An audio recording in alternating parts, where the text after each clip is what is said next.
we are here talking about what the Indian IT sector could look like in the future. And I must say, MR, that side seems heavier in terms of numbers. Love it. I love it. Yeah. Rekha, would you agree with that?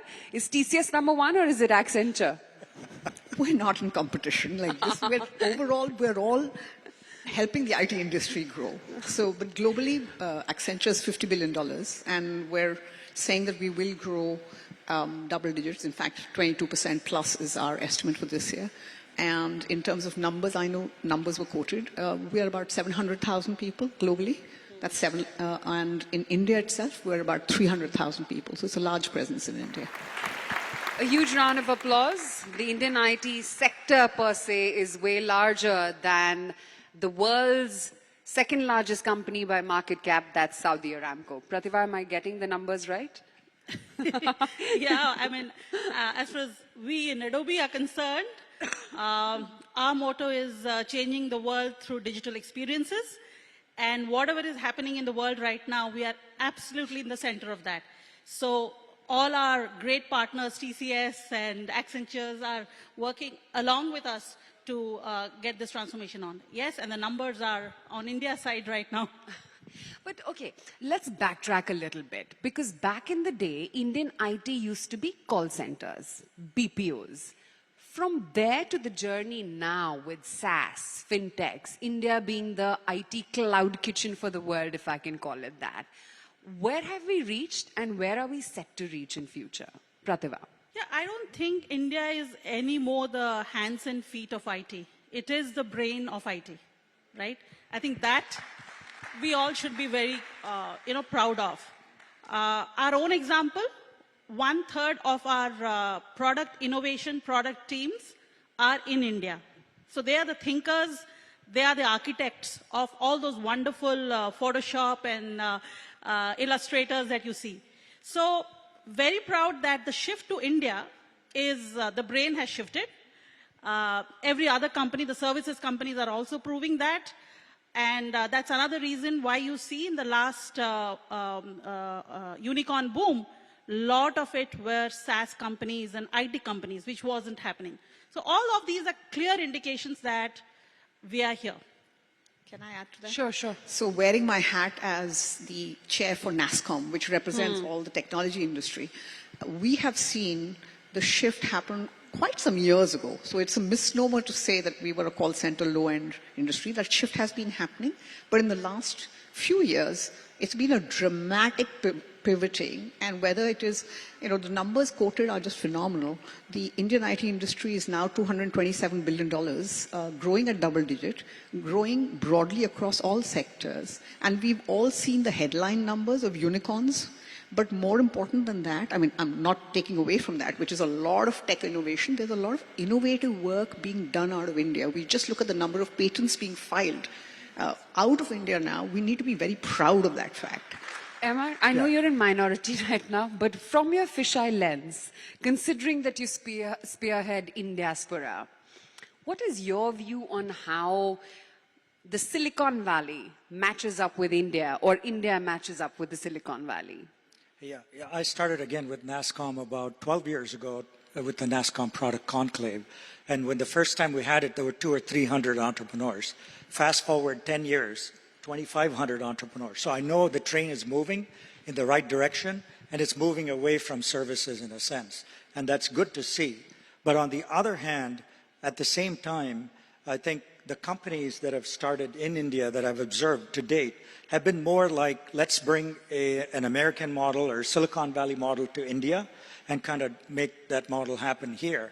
What we need to see is what are the breakthrough companies, what's going to happen in terms of, the next Google or Microsoft or whoever. What is that kind of company that's going to come out? It's yet to be seen. You've given me a lot of talking points there, and she's already raising her hand. Yes. Sorry. I'm an Indian at heart. I agree and I disagree. So I agree that so far the major product innovations happened in the US. But let me just give you two very simple examples of local innovation which hasn't happened in the country that you live. Sure. If I just take a very simple one, vaccinations in India, right? Developed cheaply using technology. And second, the fact that we could have digital certificates for our people. I believe the country you represent still does paper certificates, Yes. right? So that's innovation right out of here in India. Okay, I would counter that by saying the US did mRNA vaccines. I'm so glad there is that Okay. space between you guys because I can see where this is headed. But yeah. Okay, just one more example and then I'll shut up. Digital payments, right? India has leapfrogged on digital payments where we have both government-run and private digital payments for everything now. And just the UPI transactions in the last 1 year were $1 trillion. That's huge. Yeah, But it's a different number base also, Rekha, that you're talking Yeah, about, but to we're be talking fair. innovation out of Yes. India. I think that's good because more people will start paying taxes in India if everything is digital. That's true. Conceded. But Prativa, we were just hearing from Rajesh Gopinathan from TCS. We heard Infosys on the sidelines of the earnings as well the other day. We've all heard about newspaper headlines that so-and-so startup hires so-and-so from this IIM with this much, a salary, pay packet, and these are the cars that are being given to them or the homes that are given to them. The one problem that the industry is grappling with is attrition. I mean, let's address that issue. Is there a solution to it really? I see it as a revolving door, right? Is Yes. it a demand-supply mismatch? Let's just put it very simply. I don't think there's a demand-supply mismatch. It's just that it's becoming rosier as you go out from one door to the other to the other. So that's somewhere, I guess, we as IT fraternity can have some rules of the game. I think now the time is for that. Otherwise, people will continue to shift if the baselines keeps on shifting. I don't think there is a supply challenge, but definitely there is a quality of supply challenge. And that's where that entire concept of skill reskilling comes in. So, yeah, there is attrition, there is, it's a revolving door, it's not going to go on forever. Can we do something about it? I think collectively, yes, because the intellectual property of each company matters to it, and we are in the knowledge business. So what can we do to actually get a common building ground? At the same time, skill and reskill, and internally do better job at providing the purpose of the companies so that people can stick around more. MR, this is a phenomena which Silicon Valley also is grappling with, right? absolutely. It's not India alone. The great resignation, as they call it. What's the Silicon Valley doing to address it? Or is it just let them move door to door? At some point, they will come back to us. Well, I think this shows the power shifting to the employee now. I think that's what has happened. In the US during COVID, a lot of people worked from home. They don't want to come back to the office. Same thing has happened with women in the workforce. They were comfortable working from home. They don't want to go back to work because they can be with their kids. I think these are all real issues happening out there that are being surfaced. And I guess, COVID just taught you that there are options. You can work from home. Absolutely. There was a company here in India I was visiting, an unnamed company. They did a survey with their employees. They had 6,000 employees. They said, how many of you want to come back to work? The answer was 4. So I'm telling you folks, all of you, Accenture and Adobe, better plan on letting people stay at Yeah, there's a home. big American company's employees also said exactly the same thing. We read in the papers. Nobody of that company wants to come back. So I guess it's the employee has a bigger say today. And time to be sensitive, time to observe that, time to make those adjustments. But I guess it's a matter of a couple of years till it stabilizes. But that is a big side effect of the pandemic that has happened. How do you address it, Rekha? Because, this is a problem which the entire IT industry across the world is grappling with. Yeah. So let me address the first point, which was on the attrition, which is really that with the absolute booming demand that we have, just the India numbers that I can speak to, we have 8 times more demand than available talent. And you're right, it's about the talent is available, but it's not ready to be hired. So the focus for all of us on a war footing has to be skilling. And it cannot be, each company doing on its own. It's a countrywide challenge that we have to skill Otherwise, we're going to have jobs unfulfilled and potential unemployment. And therefore, it's a multi-sectoral approach that has to happen. It's not just individual. I mean, we are doing what we can. So Accenture, we've focused a lot on training our own people, because that stems attrition, because then they get opportunity to take new jobs and change. But also we are working with industry partners to make sure that we collaborate and skill outside in the ecosystem, and working with the government. So NASSCOM, for example, we've set up something called Future Skills Platform, which has, along with the government, which has, last 1 year has 1 million registered folks taking courses in digital. So I'm saying that this is a war footing for India. It's not just for an individual organization. That we don't focus on skilling, we're going to lose the game. We have the opportunity to grab it.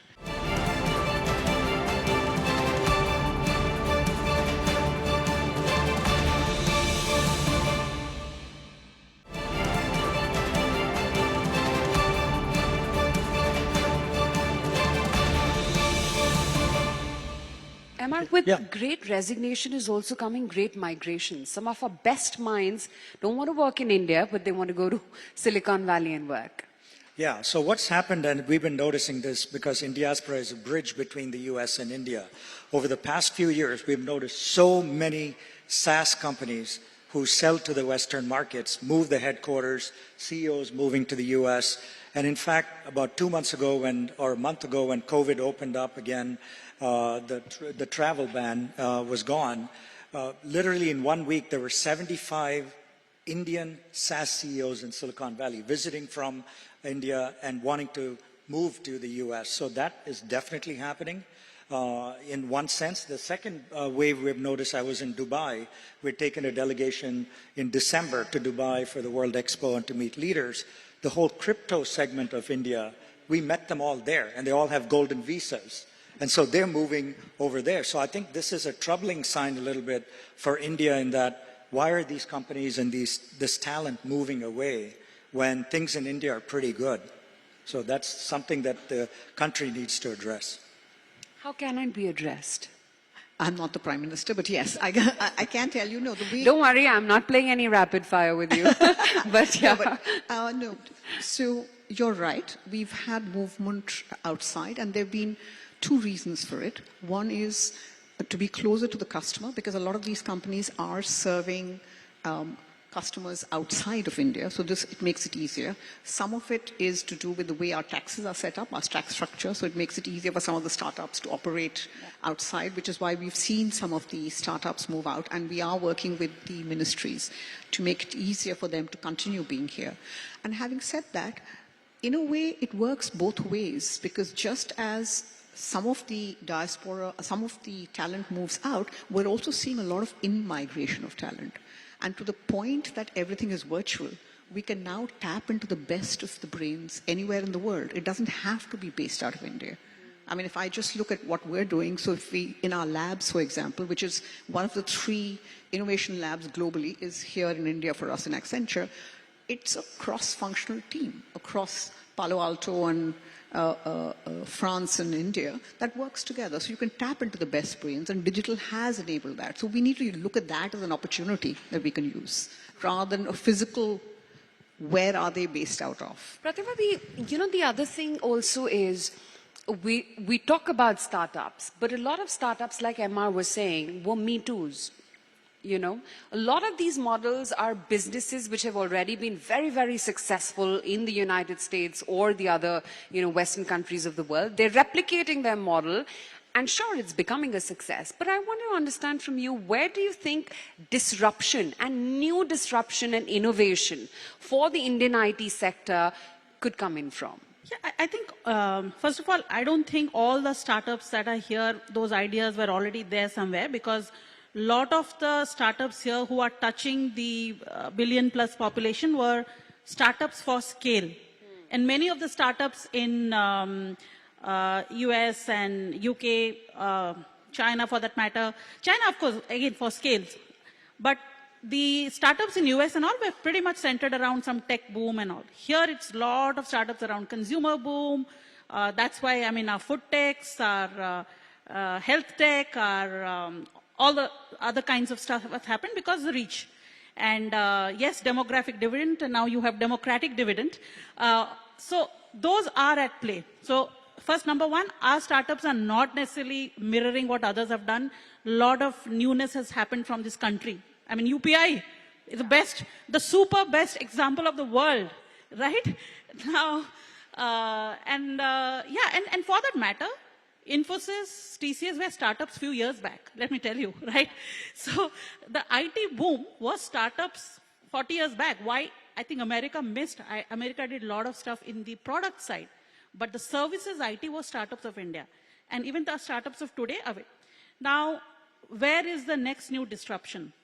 So like I said, a lot of the technology disruptions and tech-enabled disruptions, like fintechs, health tech, are enabled by a new technology. And the new technology is really around the new stuff that we see around creative, and I keep on talking that, because with automation, a lot of the BAU stuff will just happen. The new stuff which is around creativity, what you see in AR, VR, what you see in the 3D. So that is where it's moving towards, and Indian companies can actually take the lead in emerging companies and startups in those new technology-enabled areas. So I think that's where the disruption will be. And of course, blockchain was not possibly that successful, but AR, VR, and now metaverse, all of that might be the real successful one. So it is, that's where my mind is at. And the Indian startups for scale will show the world like what UPI has done. And like I say, the digital India has moved, yes, because of policies and frameworks, but it has moved because of few things. One is very low cost availability of data. Those are the real things. That's why content, everybody is a creator. Everybody in the room is a creator. Who has a phone? That person is creating content. Influencer. Right now we are creating content. So the world of content is here, right? And that's because of cheap data. Yeah. Second, mobile in every pocket. Yeah. That's another India phenomenon. So the mobile has changed the world. Mobile technology, mobile first innovation will be the startups of India, which will go and serve rest of the world. America doesn't have too much of mobile first, yes, web and all. So that's a mobile first stuff which has happened. And then of course our people, but there, as Rekha said, it's a national agenda for skilling and reskilling. Everybody should sit up and look, right? 50% of our population, students coming out, not employable.